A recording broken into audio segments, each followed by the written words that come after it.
Na festa de aniversário dos meus pais, minha irmã fez um brinde, agradecendo-lhes por criarem um filho único. Minha mãe ergueu o copo e meu pai sorriu radiante. Levantei-me e disse algo que deixou a mesa perplexa. Eu não tinha a intenção de causar uma cena. Em vez disso, vim aqui para me redimir, para provar que podia seguir em frente e crescer.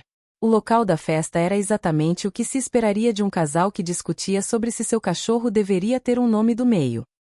Elegante, limpo e um pouco sem graça, em bege, onde os garçons cochichavam e a comida era mais vista do que comida. Cheguei 3 minutos adiantada, mas ainda assim me senti atrasada. Minha irmã já chamava a atenção, com o cabelo impecavelmente penteado, a maquiagem fotogênica, o ar snob como se estivesse fazendo campanha ou recrutando para um novo culto. Ela me cumprimentou com um beijo no ar e um tom suave e desdenhoso, reservado para grandes ocasiões e reuniões formais. Você chegou, disse ela, como se eu fosse apenas uma conhecida de passagem na rua. Retribuí o sorriso, mas foi tão amargo quanto um cortador de papel. Minha mãe me abraçou sem jeito. Meu pai assentiu como se estivesse encontrando um mecânico no corredor de cereais. Eu estava sentada na ponta da mesa, ao lado de uma figueira, em frente ao novo namorado da minha prima, que se apresentará 2 vezes e ainda assim errou meu nome. Mas não reagi. Sem olhares furiosos, sem irritabilidade, sem olhar para o relógio ou fazer cena. Disse a mim mesma que tinha um propósito em estar ali, que talvez se eu me abrisse desta vez, as coisas mudariam. Não perfeitamente, mas pelo menos educada e suportável, porque eu havia trazido algo importante, cuidadosamente preparado durante meses. O envelope ainda estava no meu bolso, com as bordas macias de tanto manusear.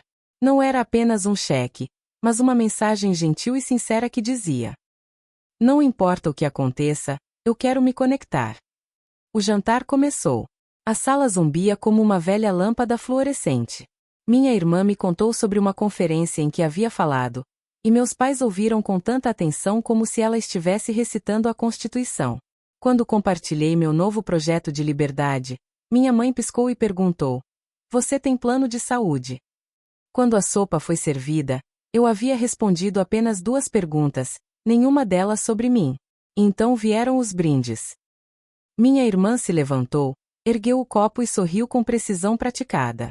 Quero agradecer a todos por virem aqui hoje para celebrar vocês 2 que me criaram para ser a mulher que sou hoje, disse ela. Houve aplausos, e eu retribuí, como uma foca adestrada. Então ela continuou, virando-se para meus pais, com todo o carinho cuidadosamente orquestrado. Quero agradecer a vocês por criarem a filha única mais maravilhosa que alguém poderia desejar. Ninguém riu, e eu esperei em silêncio, torcendo para que minha mãe dissesse não se esqueça da sua irmã, ou que meu pai tossisse roucamente, algo para quebrar o silêncio. Mas não. Minha mãe ergueu o copo e meu pai sorriu como numa foto de Natal. Nem um único olhar foi direcionado a mim. Quase explodi em chamas. E a única resposta foi pedir mais água ao garçom. O zumbido nos meus ouvidos diminuiu. Não de forma exagerada, não de forma cinematográfica. Apenas um silêncio sufocante, como se eu tivesse aceitado uma piada da qual todos riam há anos. Levantei-me sem perceber que estava me movendo. Peguei o envelope e fui em direção ao centro da sala de jantar. Sem tilintar de copos, sem preâmbulo, apenas uma voz firme, firme. Tenho algo para dar às pessoas que me criaram, eu disse. Mas houve um mal-entendido. Todos se mexeram, olharam ao redor. O rosto da minha irmã estava inexpressivo. Minha mãe abriu a boca como se fosse dizer algo, mas não conseguiu encontrar o tom certo. Virei-me para a mesa atrás de mim, onde meus tios estavam sentados, como parentes de 2ª classe convidados por pena. Eles pareceram chocados. A mão dela se contraiu de repente, seu peito arfou. Meu tio pareceu desaparecer da face da terra. Entreguei o envelope a eles, sem drama, sem palavras, apenas: isto é para você. Então me sentei novamente. Ninguém disse nada. Nenhum prato tilintou, nenhuma cadeira se moveu. O silêncio era como uma bomba que ainda não havia explodido. Minha irmã abriu os olhos como se estivesse tentando reiniciar o cérebro. Minha mãe inclinou a cabeça daquele jeito familiar que fazia quando tentava se convencer. Ela havia testemunhado algo profundamente desconfortável. A expressão do meu pai era indecifrável. mas seu maxilar estava cerrado. Meus tios olharam para o envelope como se houvesse um cronômetro dentro. Não disse mais nada, e ninguém perguntou. O jantar transcorreu numa tensão estranha, como um momento em que todo o ar da sala foi sugado, sem que ninguém soubesse respirar. Mas respirei pela primeira vez em anos. Respirei porque não esperava mais por nada. Nem por reconhecimento, nem por permissão, nem para ser vista. Eles haviam criado apenas um filho. Então, me entreguei àqueles que podiam me ver. Dizem que quando alguém mostra quem é, acredite. Eu costumava pensar que isso era apenas um ditado de mídia social, ao lado de fotos de quartos minimalistas e torradas de abacate. Mas talvez Maya Angelou soubesse de algo que eu não sabia. Meus pais me mostraram quem eram quando eu tinha idade suficiente para entender a diferença entre a criança de ouro e o que eu não era. Os sinais sempre estiveram lá, sutis no início, como a maneira como a arte de macarrão da minha irmã ficava pendurada na geladeira enquanto a minha era reaproveitada como lista de compras. Ou como meus pais aplaudiam quando minha irmã cantava desafinada na peça da escola, enquanto eu ficava sem palavras. Quando ganhei o concurso regional de redação, levei o troféu para casa. Lembro-me do meu pai olhando para mim e dizendo: soletrar não é esporte. Quando eu tinha 8 anos, pedi uma bicicleta. Minha irmã ganhou uma rosa com borlas, um capacete combinando e rodinhas de apoio. Um longo discurso sobre como eu deveria me contentar com a minha bicicleta velha. Era a bicicleta do filho do meu vizinho, coberta de lama. Mas eu tentei mesmo assim, pensando que se eu fosse mais legal, mais gentil, mais prestativa, haveria espaço para mim. Eu cuidava de crianças, lavava louça e tirava nota máxima. Mas minha mãe dizia que isso era o mínimo. Quando minha irmã tirou nota B+ em história, teve um bolo. Quando me formei, meus pais esqueceram de reservar um restaurante. Acabamos comendo fast food porque meu pai disse que batata frita era melhor. Minha irmã teve um salão privativo para sua formatura, com uma apresentação de slides, um discurso e um presente com o nome dela. Era como se ela estivesse dando uma palestra no TED, não se formando. Eu não desisti. Disse a mim mesma que não precisava. Continuei concordando. Continuei vivendo como uma miniatura de mim. E eles perceberam primeiro. Não fizeram alarde. Não se diziam salvadores. Mas estavam lá de um jeito discreto e importante. Eles costumavam cuidar de mim quando meus pais precisavam de um descanso. Lembro-me da primeira vez que me buscaram, aos 5 anos. Minha mãe me entregou como se fosse uma lancheira. Me disse para não ficar acordada até tarde porque eu era exigente com comida. Eles não achavam que eu era um incômodo. Fizeram pipoca, me mostraram filmes. Quando chorei por medo do livro infinito, ela segurou minha mão e disse: é só fingir que estou com medo, querida.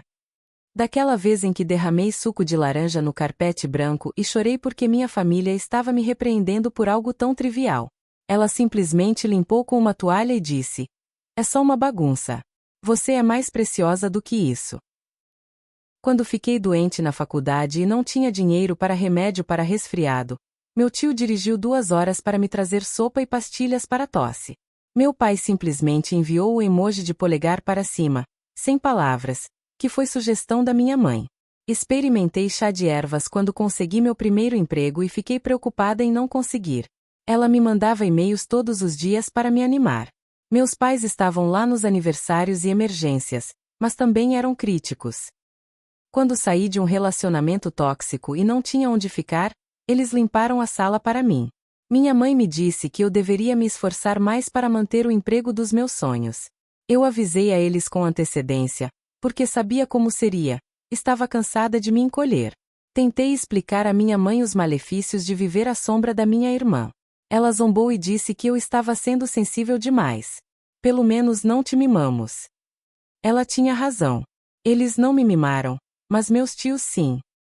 Eles me viram, me ouviram e me deram espaço para existir sem ter que provar nada. E na nossa família, isso foi revolucionário. Algumas semanas antes da festa, sentei-me à mesa da cozinha, tomando café, e percebi que me sentia mais em casa ali do que em casa. Meu tio contou uma historinha sobre como ele acionou o alarme de incêndio enquanto fazia panquecas.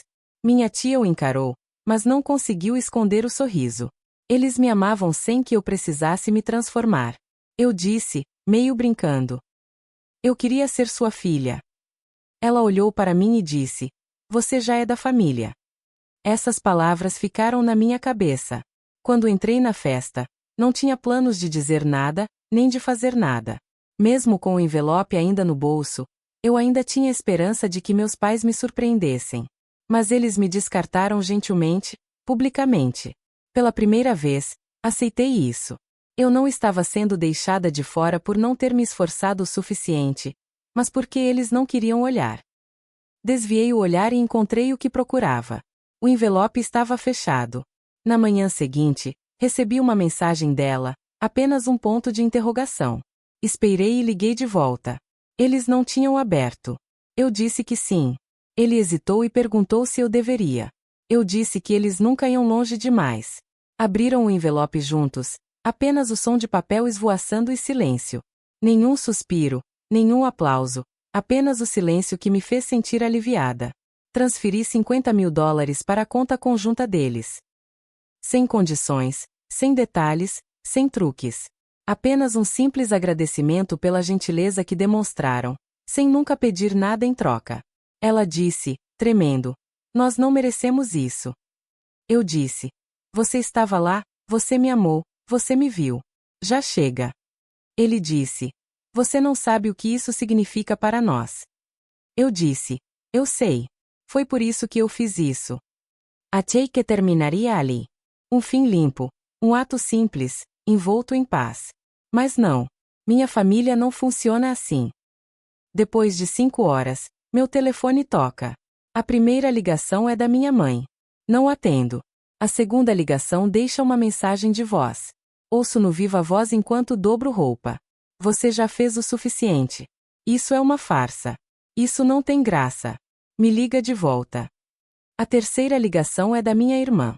Também não atendo. Recebo uma mensagem de texto perguntando se o dinheiro é de verdade. Por que você deu para seu tio e sua tia? Eles não te criaram. Você é demais. Nos humilhando. Não respondi, porque estava rindo. Uma risada desvairada enquanto o absurdo desmoronava sob seu próprio peso. Depois de um tempo, meu pai se juntou a mim. Ele não costumava enviar mensagens de texto. Achava que mensagens longas com emojis eram intriga política. Mas a situação era especial. Meu pai mandou uma mensagem: Precisamos conversar cara a cara, não por mensagem. O que significava que ele ainda não sabia como explicar, mas precisava de tempo. Depois veio a fase de reagrupamento. Meus pais se fecharam, tentaram controlar a conversa, mobilizaram a família como se fosse uma campanha política.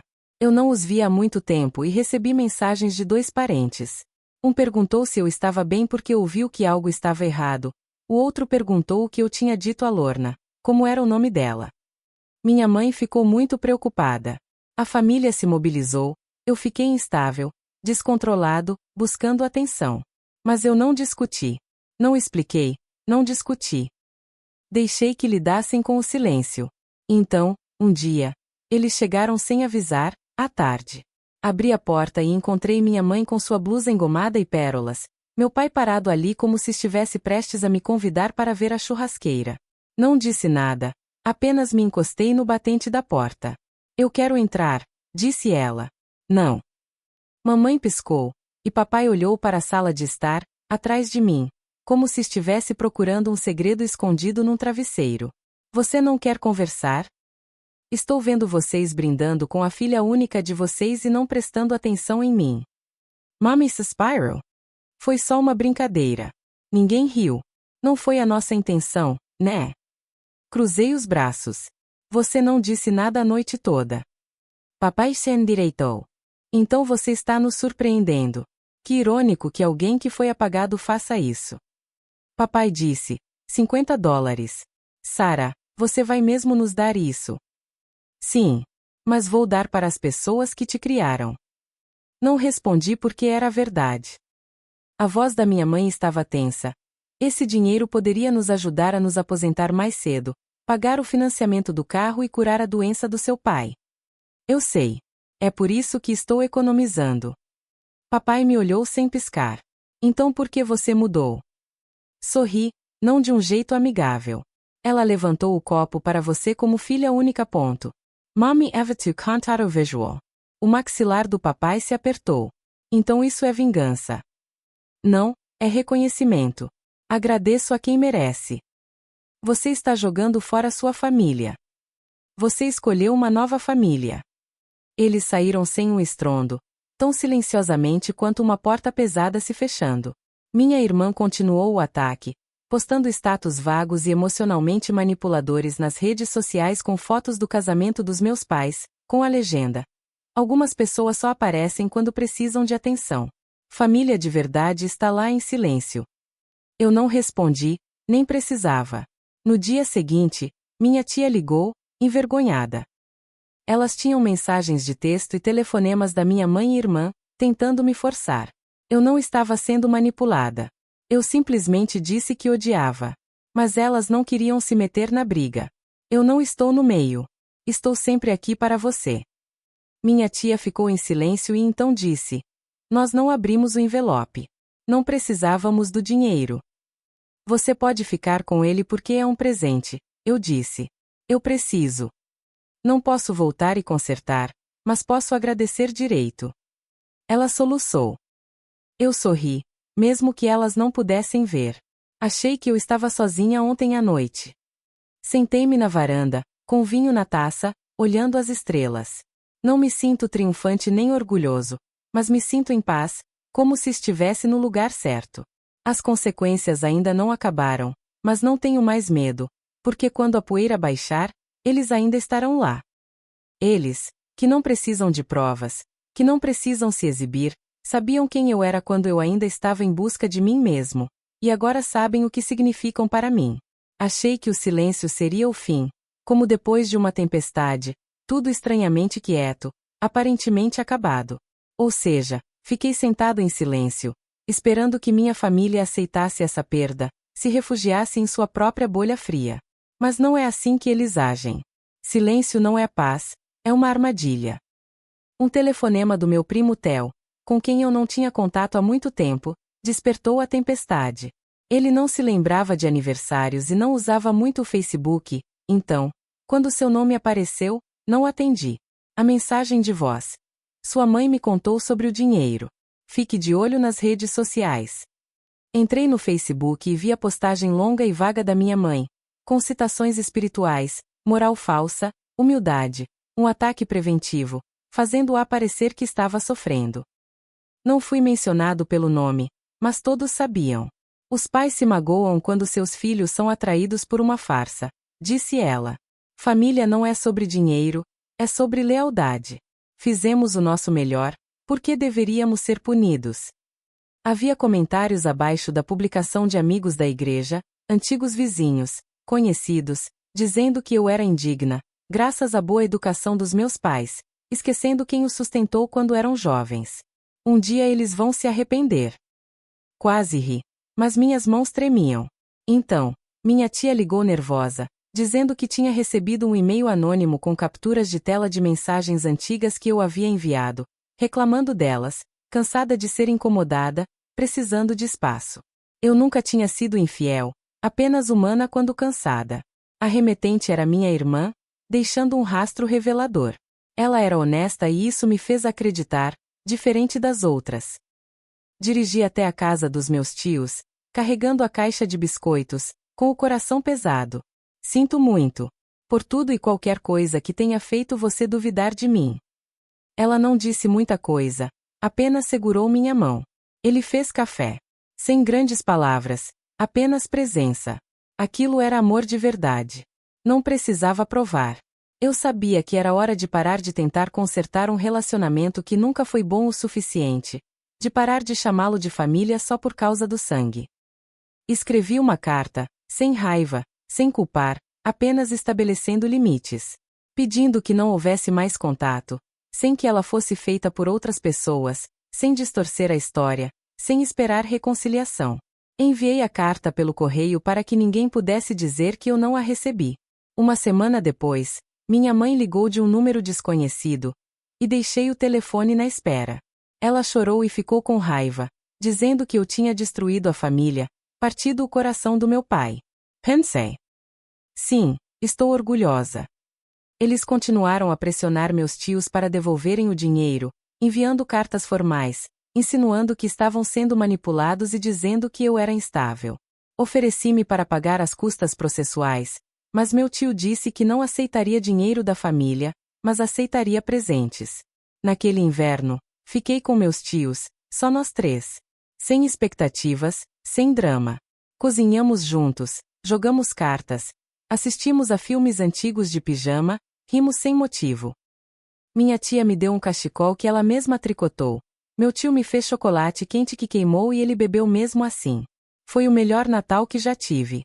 A certa altura, ela perguntou: "Você se arrepende?" Não precisei pensar muito. Não. Eu não abandonei minha família e fui procurar outra. Parei de procurar atenção, escolhendo aqueles que me viam. Eventualmente, as legacos pararam. O barulho diminuiu. Eles encontraram novo apoio, novas histórias. Eu não. Continuei com minha vida pequena e pacífica, onde o amor não tinha condições, a gentileza não tinha condições. Às vezes ainda me lembro da festa, da cara da minha irmã quando entreguei o envelope para outra pessoa, da expressão de surpresa da minha mãe, dos dentes cerrados do meu pai. Essas imagens costumavam me assombrar. Agora me lembram da noite em que parei de me desculpar por simplesmente existir. A noite em que disse chega e falei sério. Às vezes me pergunto se fiz a coisa certa. Não se tratava de dar o dinheiro para o meu tio e para minha tia, isso ainda era verdade no meu coração. Foi o momento, a maneira como fiz, a declaração pública, o silêncio que deixei para trás. Foi demais ou não foi o suficiente? Eu não queria envergonhar ninguém, simplesmente não conseguia mais fingir. Passei noites sem dormir me perguntando se esperar, entregando o envelope em particular, teria amenizado o choque ou facilitado a narração da história. O que você acha? Fiz a coisa certa. Foi justificado? Ou havia uma maneira melhor de ir embora? Conte-me o que você achou. Se quiser ouvir mais histórias emocionantes de perseverança familiar e pessoal, não se esqueça de se inscrever.